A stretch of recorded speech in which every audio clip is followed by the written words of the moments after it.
This is a festive season. On an ordinary day, we should be with our families enjoying. However, in the wake of abductions, ladies and gentlemen, I've thought it wise to leave the comfort of my home and come and teach you about some little tactics of how the government traces you and also some self-defense tactics against abduction. So we're going to talk about abductions. Now, abductions don't just happen. They begin with what we call trailing. So the abduction will most likely begin with trailing and surveillance. Yeah, to begin with trailing and surveillance. Now, the government nowadays is very lazy because of technology. So because of that technology, they found easier ways to trail you and surveil you.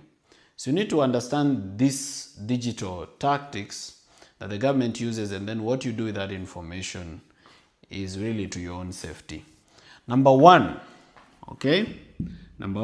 Safaricom or any line whatsoever, but most notoriously Safaricom. Now, if you have a Safaricom SIM card, how a SIM card works is that it communicates to the nearest cell tower. Therefore, they are able to use a process called triangulation. They are able to use a process called triangulation to approximate the area where you are. And the people do this mostly is NIS and DCI, a department called CRIB. So there's a department in DCI, it's called the Criminal Research and Intelligence Bureau, and there's the National Intelligence Service. So mostly they are the ones who are going to do this because they have back-end access to Safaricom.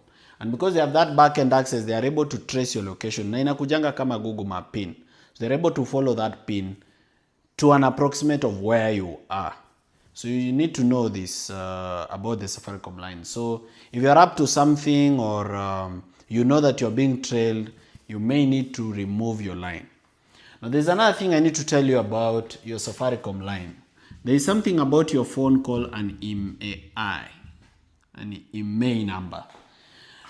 Now, even if you know they are trailing you and you remove this SIM card and you throw it away, but you buy another SIM card registered in your name or even in another person's name, but you still put it in the same phone, they are going to use the IMEI to get your new number. So even if the new number is going to be registered in a different, name, they're going to use your IMEI number and they're going to get your new number. You need to be careful on that one. So you may have to throw away your phone and your SIM card, or keep away your phone and your SIM card and use a different one.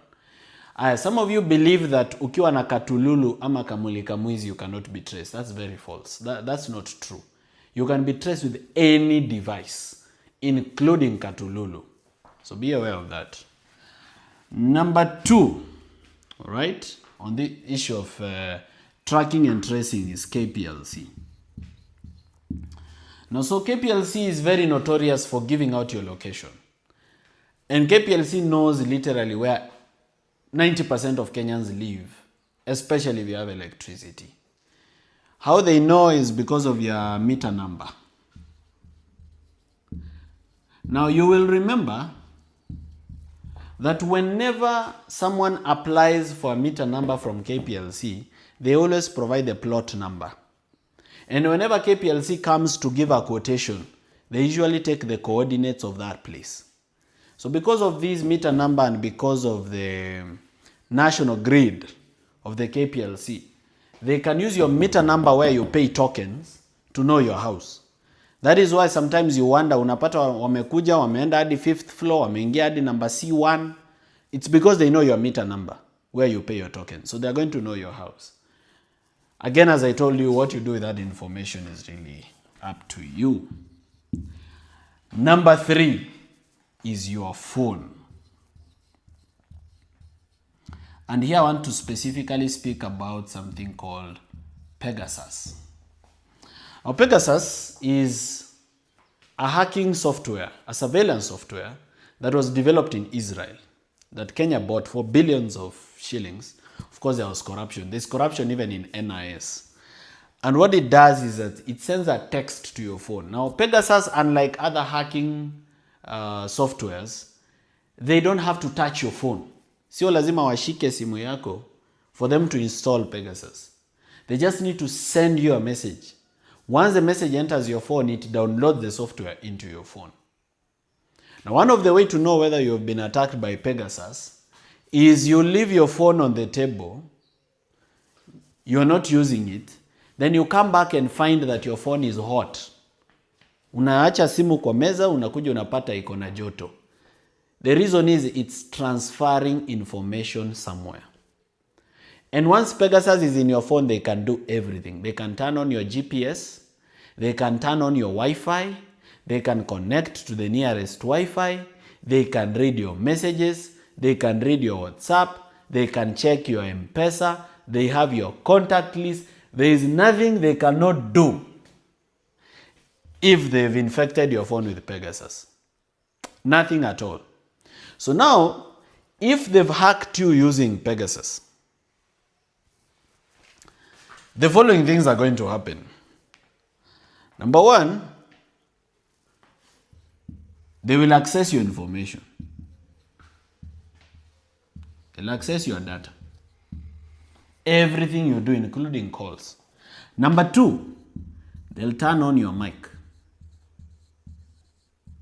So there's a microphone in your phone. They'll turn on that mic and listen to you real time. Like as you're talking, they're listening. The third thing they'll do is they'll turn on your camera. So they cannot just listen. They can also take a photo of you or a photo of your surrounding as you're holding your phone. That's what they can do with your phone when they hack it. And as I've told you, they don't have to access your phone. It's not like these hackers who send you a suspicious email, you click on the link, then they hack your phone. No. This one, if they send it to your phone, you don't need to do anything. They've hacked it. Now, if you have the following things in your phone, you need to be careful. Number one, a loan app. A loan app. If you have a loan app on your phone, most apps that you use to borrow loans, what is it that a loan app usually asks you whenever you download it? Number one is allow contacts, allow the loan app to access your contacts. Number two, allow the loan app to read your messages, allow the loan app to access your photos. Now, the people who are controlling loan apps in Kenya, they have access to your photos. So if you have nudes in your phone and you think somebody else doesn't have them, you need to think again, okay? That's how much information the loan app can access. The loan app can read your messages because the reason they usually request to read your messages is to determine whether you are worthy of a loan. So they'll see your messages, maybe how many other loan are you borrowing from other places. Are there people who are asking you to pay them back money that you've taken from them? From your messages, they are able to know what business you do and what you are involved in. Imagine this is personal data that they are accessing inside your phone. So if you have a loan app, you should know that everything that goes on in your phone, there's a likelihood that the loan app servers have it. Okay? Number two, a dating app. They can either read your messages inside a dating app or they can come to you as a person wanting to date you. Now, the government has limitless resources and NIS is allocated an unlimited budget of billions of shillings. And because people are greedy, sometimes they usually steal that money. But whenever they put it to good use or to bad use, whichever the case, they can actually send someone to date you. It can be a lady, it can be a gentleman, it can be anything, depending on who you are and what you like. So they cannot lack $1 million or 200,000 or 50,000 or 10 million to give to someone to date you. In fact, they themselves, they have beautiful ladies and handsome gentlemen who can be given a quick Range Rover. They come and show you a lot of razzmatazz and glamour. You fall in love, and they start surveilling you. So they can either do it to surveil you for information, or they can do it to kill you. So death is also a possibility. So dating app number 3 is Google Maps. Now if you have Google Maps on your phone, just go to the settings, you'll see something called Google Timeline.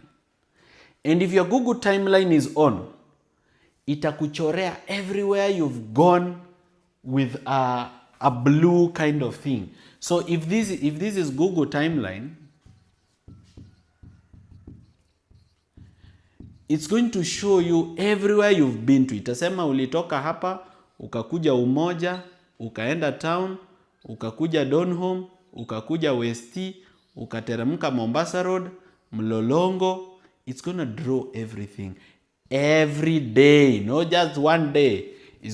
As long as it's on, Google Timeline is drawing everywhere you go every day. So they can access it. They can know where you were on the 11th of November and where you went after that because of Google Maps.